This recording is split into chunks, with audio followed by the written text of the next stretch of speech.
Desa Derajat, sebuah desa di wilayah Pacitan, Kabupaten Lamongan, Jawa Timur, letaknya tidak jauh dari pesisir pantai utara Jawa. Di desa yang masih asri dan islami inilah, Raden Qasim atau dikenal dengan sebutan Sunan Derajat, pernah berpijak melakukan syiar Islam. Pondok pesantren Sunan Derajat dan Desa Derajat sendiri merupakan salah satu peninggalan Sunan Derajat yang sampai sekarang masih terus dijaga kelestariannya.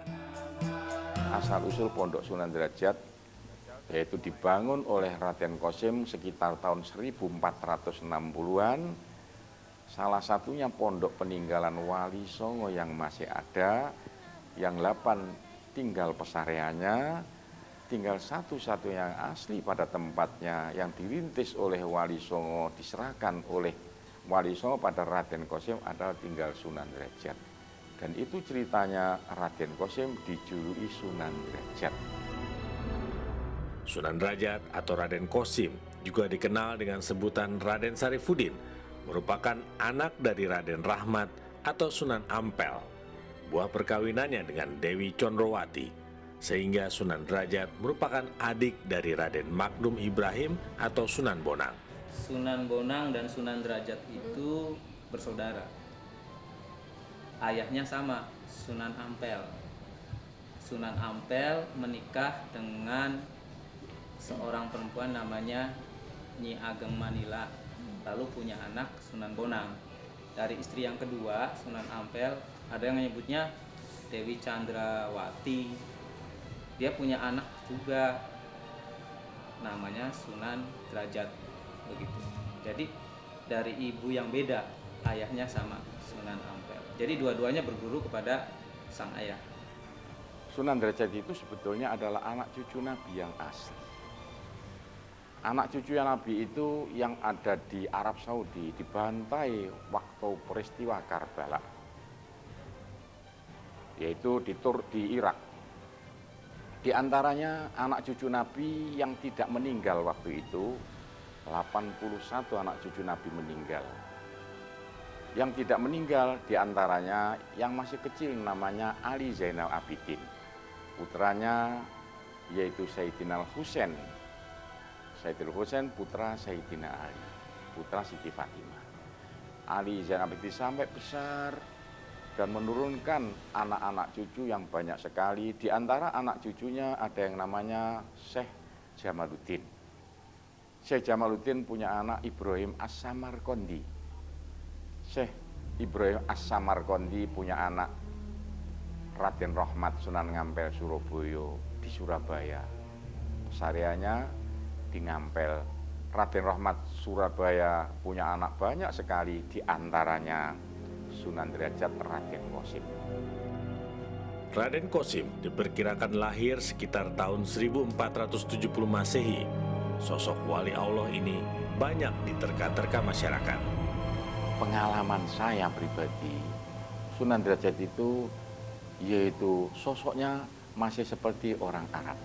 Hidungnya mancung dan tinggi besar. Itu Sunan Derajat menurut pengalaman yang saya dapatkan. Itu Sunan Derajat. Jadi pakai sorban dan pakaiannya serba kuning. Itu Sunan Derajat.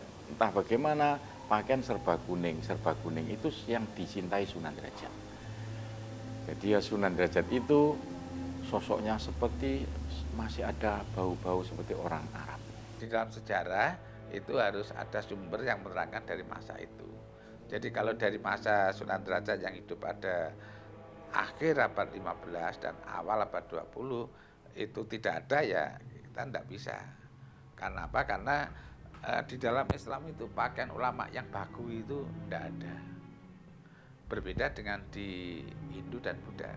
Kalau Buddha itu pakaian ulama yang atau biksu atau pendetanya itu adalah ini, itu ada. Zaman sekarang kuning itu ada. Tapi dalam Islam tidak ada. Di masa kecilnya, Sunan Derajat sudah berguru kepada ayahnya Sunan Ampel di pesantren Ampel Denta. Sejak usianya masih muda, Raden Qasim sudah hafal Al-Quran. Sunan Derajat terkenal anak yang paling taat. Dan Sunan Derajat mulai kecil itu seumur dengan Sunan Giri. Meskipun Sunan Giri itu adalah bukan putra Sunan Ampel, tapi mulai kecil Sunan Giri itu adalah belajar di Sunan Ampel runtang-runtung dengan Sunan Derajat. Dari situlah Sunan Derajat dan Sunan Giri belajar ke ayahnya sendiri, yaitu Raden Lohmat, belajar ke ayahnya Sunan Giri, yaitu Maulana Ishak, dan menjadi orang yang pandai dan paling pandai, yaitu ngatur ekonomi. Sunan Derajat adalah ahli ekonomi dari pemerintahan Raden Patah. Yang paling pandai ngatur ekonomi adalah Sunan Derajat. Dulu Sunan Ampel itu mendatangkan kiai-kiai yang pandai dari Arab, dari daerah Turki, Irak sana, termasuk yang disuruh memberi jadi gurunya Sunan Derajat adalah Raden Nur Rahmat Sunan Sendang Dur. Raden Nur Rahmat Sendang Dur itu dan ayahnya didatangkan oleh Sunan Ampel dari Arab Saudi sana untuk menjadi guru yang pandai yang ada di Pulau Jawa sini.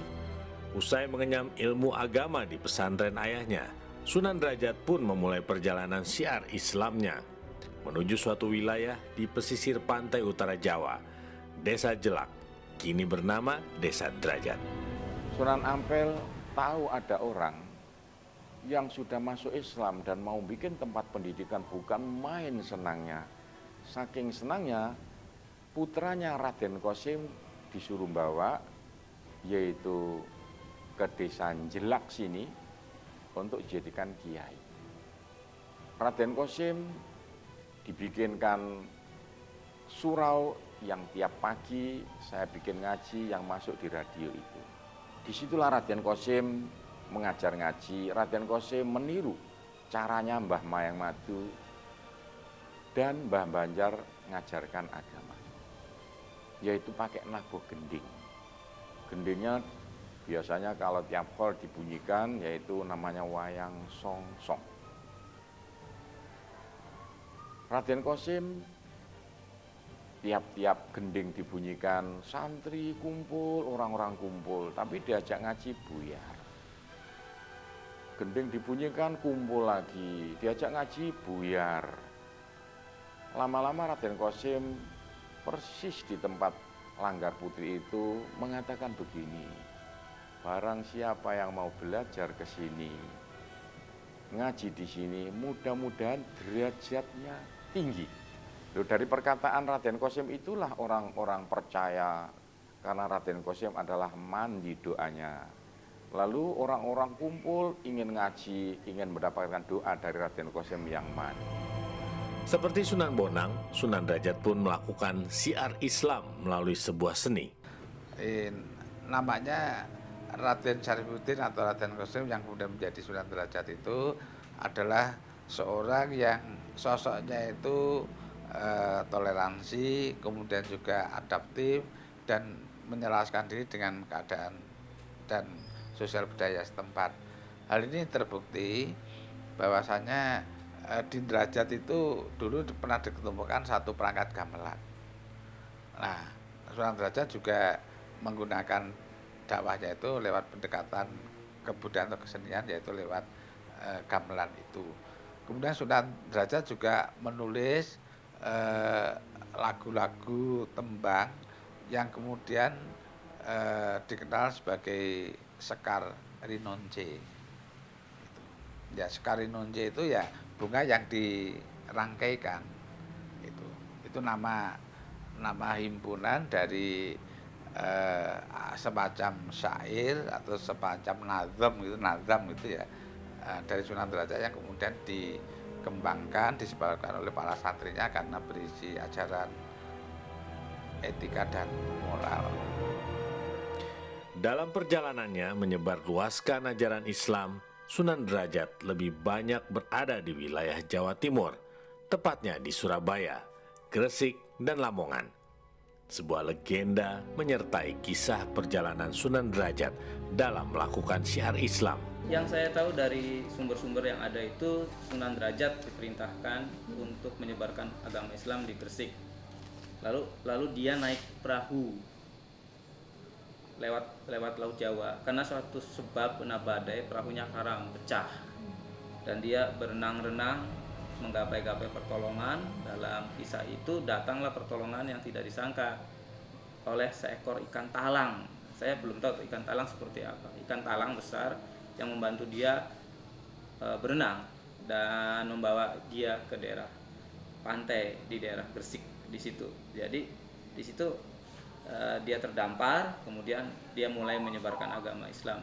Katanya sih nama desanya Desa Jelag. Yang ditolong ikan bukan Sunan Derajat, yang ditolong ikan itu Mbah Banjar. Itu salah, ya itu cerita yang salah begitulah. Jadi yang ditolong ikan itu Mbah Banjar. Mbah Banjar perahunya pecah, lalu itu ada namanya ikan hiu yang menolong sampai bisa lebih. Tapi ikan hiu itu kalau menurut yang saya pelajari dari jin yang namanya Abdul Qahar. Jin Abdul Qahar itu menjelma menjadi ikan hiu, lalu nolong Mbah Banjar untuk sampai ketemu Mbah Mayang Madu. Jadi yang ditolong ikan bukan Sunan Derajat. Itulah buku-buku yang salah itu, yang dijual di mana-mana. Sunan Derajat tidak pernah tenggelam di lautan.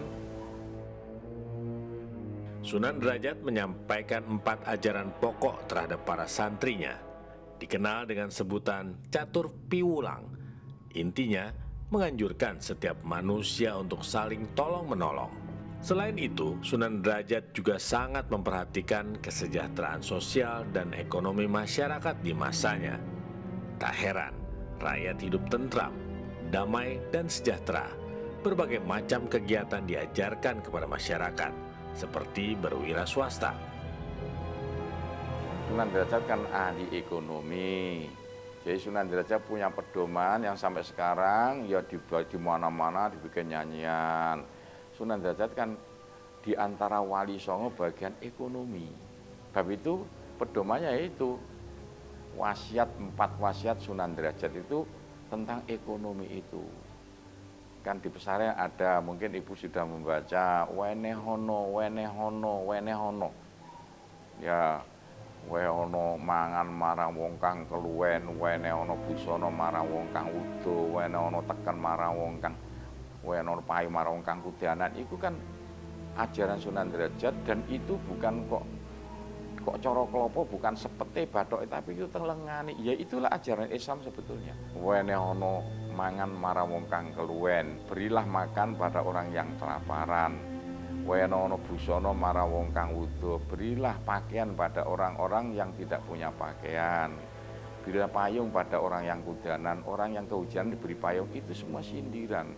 Berilah teken marang wong kang, itu kan beri tongkat pada orang yang tidak bisa berjalan. Itu sindiran yang sebetulnya ajaran Al-Quran. Quran itu mengajarkan, memerintahkan supaya kita itu iso noto agama iku noto, apike kaya apa. Bukan agama itu keras begitu.